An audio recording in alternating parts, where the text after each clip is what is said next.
Bonjour tout le monde, alors cette vidéo concerne les Verseaux et les Poissons. On termine la marche comme d'habitude avec vous. On va aller voir les énergies sentimentales pour vous demain avec le chakra du cœur, l'oracle, le chakra du cœur. Quel message on a à vous délivrer? Alors les Verseaux, qu'est-ce qu'on veut vous dire les Verseaux?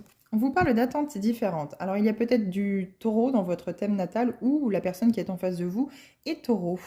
On vous parle vraiment d'attentes différentes ici. On vous demande d'écouter un émotionnel qui a besoin d'être entendu ici. N'hésitez pas à vous connecter à votre enfant intérieur pour justement écouter les messages qu'il a à vous délivrer. Peut-être que celui-ci essaye de parler à travers des blessures qui sont récurrentes. Vous avez peut-être sans doute tout le temps un peu les mêmes schémas répétitifs qui se présentent à vous parce que vous devez guérir de cela. Vous devez solder soit un karma, soit travailler sur ces blessures émotionnelles. Les blessures de l'âme, elles sont au nombre de 5. Si vous ne les connaissez pas, je vous invite à regarder sur YouTube des vidéos ou à justement prendre conscience et connaissance à travers des articles sur Internet également, pour peut-être mettre en lumière justement un côté émotionnel qui doit être libéré, quelque chose qui doit être travaillé en tout cas ici, pour justement savoir si cette relation vous convient ou non. Quoi qu'il en soit, les attentes sont différentes par rapport à la personne en face de vous, donc à vous de savoir si vraiment vous voulez continuer cette situation ou non.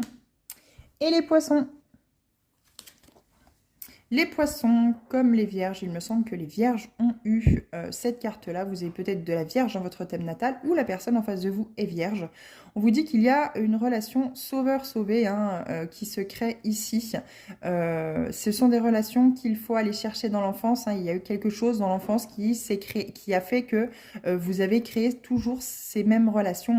Où c'est que vous essayez de sauver l'autre, où c'est que vous essayez justement pour oublier vous-même, de travailler sur vous-même, d'aller sauver justement les personnes qui rentreraient dans votre vie. Quoi qu'il en soit, on se soigne d'abord. On guérit d'abord ce que l'on a à guérir. Nous sommes notre propre priorité dans notre vie. Les poissons, vous en faites aussi également partie, mais je pense qu'il y a un travail ici de l'enfance à faire par rapport à l'enfance, à aller chercher peut-être à la recherche de blessures de l'âme qui vous empêchent d'être vous-même aussi également, et sortir de ce schéma en fait finalement qui est toujours plus ou moins destructeur.